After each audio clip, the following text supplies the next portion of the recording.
সবাইকে প্রীতি ও শুভেচ্ছা জানাচ্ছি। আজকের আলোচনার বিষয় how to write a conclusion of a research article, অর্থাৎ কিভাবে আপনি একটি আর্টিকেলের ফলাফল লিখবেন সে বিষয়ে আজকে আলোচনা করব। অবশ্যই মনে রাখতে হবে যে কোনো গবেষণার মূল বিষয়টি কিন্তু হচ্ছে ফলাফল, কারণ ফলাফলকে উদ্দেশ্য করেই কিন্তু পুরো আর্টিকেলটি লেখা হয়। হাইপোথিসিসের সময় কিন্তু ফলাফলকে কল্পনা করা হয়। ফলাফল কেমন হবে, কি চাই বা কেমন হতে পারে এ বিষয়কে লক্ষ্য করে সমস্ত গবেষণা কর্ম সম্পাদিত হয়। সেক্ষেত্রে আমাদের গবেষণার সবচেয়ে গুরুত্বপূর্ণ বিষয় হচ্ছে ফলাফল। আর ফলাফলটা সাধারণত দুই রকমের হতে পারে বা তিন রকমেরও হয়, কারণ হচ্ছে পরিমাণবাচক এবং সংখ্যাবাচক। সংখ্যাবাচকের ক্ষেত্রে তো একেবারে স্পষ্টভাবে বোঝা যায় যে কি হলো ফলাফলটা, সেটি লেখা যায়। আর তো গুণবাচক যে বিষয়গুলো সেটি হচ্ছে আপনার লেখার মাধ্যমে বোঝা যায় যে এটা হয়েছে, এই হয়েছে। যেমন যদি আমরা ফোকলোরের ক্ষেত্রে ধরি, একটু উদাহরণ হিসেবে বলছি যে বাংলাদেশের সংস্কৃতি চর্চায় বর্তমান বাংলাদেশের মানুষ কতটুকু এগিয়ে নাকি পূর্বকালে আমরা ভালো ছিলাম, এ বিষয়ে যদি একটি গবেষণা হয় সেটি হচ্ছে আপনার গুণবাচক। সেক্ষেত্রে বর্ণনার মাধ্যমে আমরা বলে দিতে পারি। কিংবা যদি আমাদের গবেষণা হয় সংখ্যাবাচক, যে বর্তমানে বাংলাদেশের মানুষের একটা ধর্ম থেকে আর একটা ধর্মে যে ধর্মান্তরিত হয়, বর্তমানে ধর্মান্তরিত কোন ধর্মের মানুষ কত পার্সেন্ট অন্য ধর্মে যাচ্ছে, সেটি হচ্ছে সংখ্যাবাচক। এরকমভাবে স্পষ্টভাবে বলা যায় ফলাফল। এবং এই ফলাফলটি যদি আমরা স্পষ্টভাবে না লিখতে পারি তাহলে কিন্তু পুরো আর্টিকেলটি কিন্তু ব্যর্থ হয়ে যায়। ফলাফলটি আমরা কিভাবে লিখব, কি থাকতে হবে, ফলাফলে কি থাকে? ফলাফল হচ্ছে মূলত পুরো গবেষণার সারাংশ, মূল বিষয়। আর হচ্ছে আপনার গবেষণার মধ্যে বিস্তারিত অনেক ব্যাখ্যা বা আলোচনা কিন্তু থাকবে না, কারণ ব্যাখ্যা হচ্ছে পুরো আর্টিকেল বা থিসিস বলেন তার প্রথমেই কিন্তু বা মূল গর্ভে, মূল বিষয়ে বা প্রারম্ভিক ভূমিকায় সেখানে হচ্ছে আপনার বিস্তারিত ব্যাখ্যা থাকবে। আর আলটিমেট যে চূড়ান্ত যে লক্ষ্যটা সেটা হচ্ছে কিন্তু ফলাফল। তার মানে হচ্ছে ফলাফলটা লিখতে হবে শেষে। তবে হ্যাঁ, ফলাফলের ইঙ্গিত থাকতে পারে আর্টিকেলের প্রথম দিকে, অ্যাবস্ট্রাক্টে। আমরা অন্য একটা ভিডিও ক্লিপসে সেটা আলোচনা করেছি অ্যাবস্ট্রাক্টে, সেখানে আপনি কিছুটা ইঙ্গিত দিতে পারেন, কিন্তু আলটিমেট কনক্লুশনটা কিন্তু সবার শেষেই থাকে।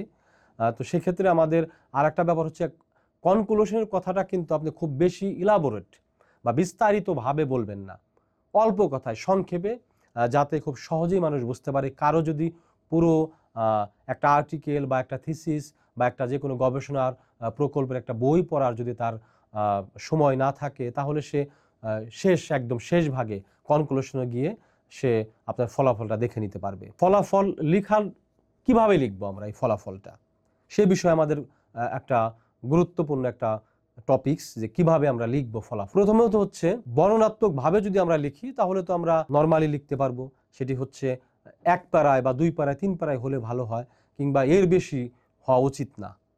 যতটা ছোট আকারে লেখা যায়, নিঃসন্দেহে কনক্লুশনটা অ্যাবস্ট্রাক্টের চাইতে বড় হবে, কিন্তু আবার এত বড় না যে একঘেয়েমি চলে আসে বা রিভিউয়ার বা পাঠক পড়তে সমস্যা হয়, বুঝতে সমস্যা হয়।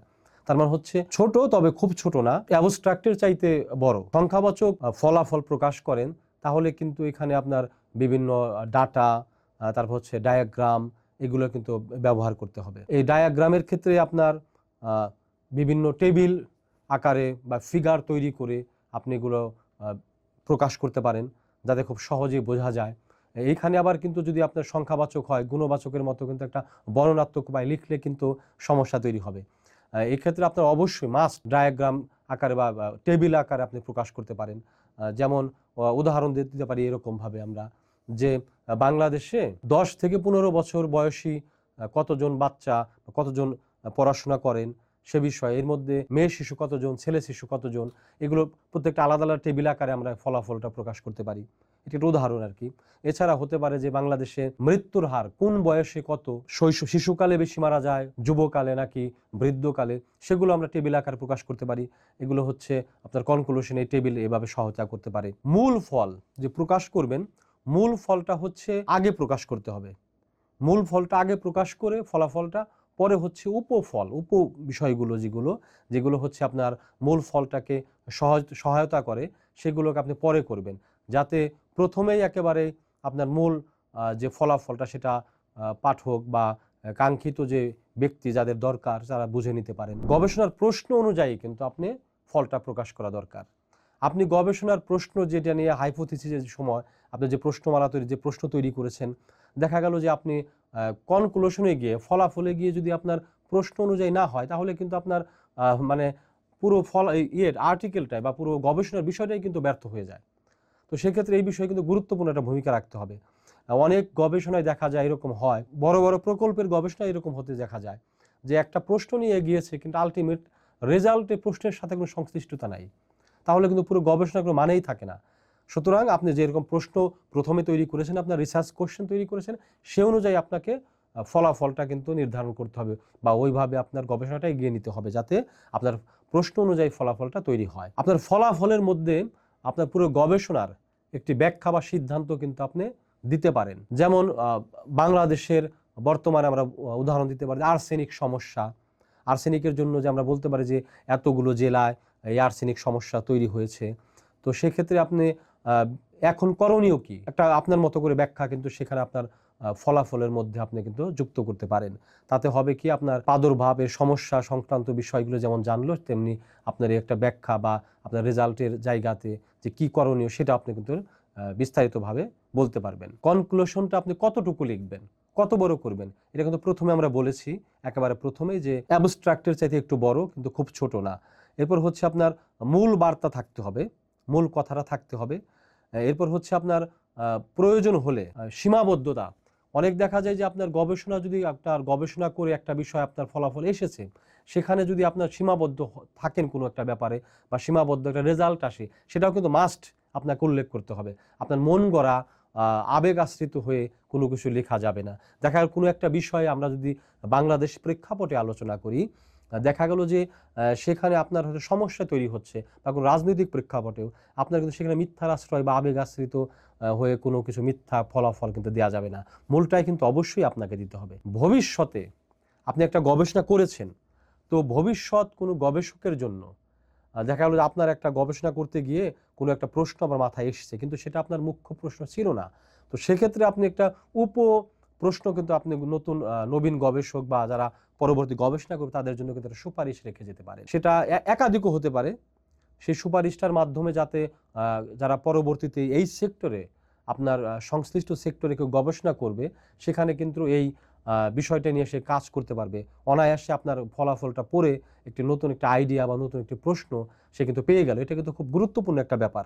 আপনার ফলাফলে একটা গুরুত্বপূর্ণ বিষয় হচ্ছে কোনো ডাটার বিস্তারিত, কিন্তু তখন এখানে আপনি বিস্তারিত ব্যাখ্যা বা বিশ্লেষণ এগুলো কিন্তু করার কোনো উপায় নাই। আপনি যত ব্যাখ্যা বা বিশ্লেষণ যা কিছু করেন, সব কিছু করতে হবে আপনার থিসিস বা আর্টিকেলের প্রথম দিকে বা গর্ভে, মূল জায়গাটায়। এখানে কিন্তু আপনার শেষে কিন্তু আপনার কোনো একেবারে ব্যাখ্যার কোনো অবকাশ নেই। যদি আপনি এখানে ব্যাখ্যা দিতে যান, তাহলে কিন্তু আপনার পুরো আর্টিকেলটি বা পুরো থিসিসটি কিন্তু একেবারে নিম্নমানের হয়ে যাবে এবং আলটিমেটলি কাঠামোগত যে একটা ধারাবাহিকতা সেটি নষ্ট হয়ে যাবে। যারা রিভিউয়ার বা পাঠক তারা পড়তে গেলেই বুঝে যাবে যেটি একটি কাঁচা গবেষকের বা কাঁচা হাতের একটি কাজ। সেক্ষেত্রে আপনাকে অবশ্যই সচেতন থাকতে হবে যে আমার কনক্লুশনে গিয়ে আমি কোনো ব্যাখ্যা বিশ্লেষণ করব না। আমি একদম স্পষ্ট কথা, মূল কথাটা, মূল সারাংশটা সেটা আমি উল্লেখ করব, যাতে সকলেই অল্পের মধ্যেই, অল্প সময়ের মধ্যেই পড়ে বুঝে যেতে পারে। কনক্লুশনে খুব বেশি জটিল শব্দ, জটিল বাক্য ব্যবহার না করা, খুব সহজেই বলা, যাতে যে কেউ পড়ে বুঝতে পারে। অনেকে দেখা যায় যে তার একটা বিষয় জানার দরকার, সে হয়তো গবেষক নয়, কোনো একটা কোম্পানির হতে পারে বা কোনো একটা সংস্থার হতে পারে, সে শুধু জানতে চাচ্ছে যে এই সেক্টরে কি কাজ হয়েছে বা বর্তমান পরিস্থিতিটা কি, যাতে সে অল্প সহজ কথায় একেবারে কনক্লুশন পড়েই বুঝে নিতে পারেন। সেই ব্যাপারটা কিন্তু অবশ্যই গবেষকদের মাথায় রাখা উচিত বলে আমি মনে করি। স্পষ্টভাবে আপনি আপনার পূর্বের যদি কোনো গবেষণা থেকে থাকে তার সাথে আপনার এই ফলাফলের একটা তুলনা, মানে খুবই সংক্ষেপে তুলনা করতে পারেন। এতে হবে কি, এই গবেষণার তার ক্ষেত্রে আপনার অন্য যারা আছে স্পষ্ট বুঝবে যে আগের গবেষণার সাথে আপনার গবেষণার নতুন ফাইন্ডিংসটা কি, এর নতুন গুরুত্বটা কি। তো তাহলে অবশ্যই নবীন গবেষকদের প্রতি আমার অনুরোধ থাকবে যে যে আলোচনাগুলো করলাম সেগুলো আপনারা মাথায় রেখে যদি কনক্লুশনটা আপনারা তৈরি করেন, তাহলে আপনাদের আর্টিকেল হোক, থিসিস হোক বা যে কোনো ধরনের গবেষণা হোক, নিঃসন্দেহে ফলপ্রসূ একটি বিষয় তৈরি হবে এবং আপনারা সার্থক একটি গবেষণা কর্ম সম্পন্ন হবে বলে মনে করি। ধন্যবাদ।